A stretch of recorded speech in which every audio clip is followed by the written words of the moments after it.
तुम्ही स्वतः राबला, कष्ट केल्याशिवाय आणि घाम गाळल्याशिवाय खडकाची माती होणार नाही आणि माती झाल्याशिवाय शेती पिकणार नाही.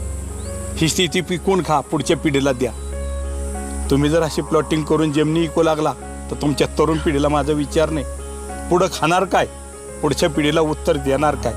बघा, अजूनही वेळ गेलेली नाही. विचार करा.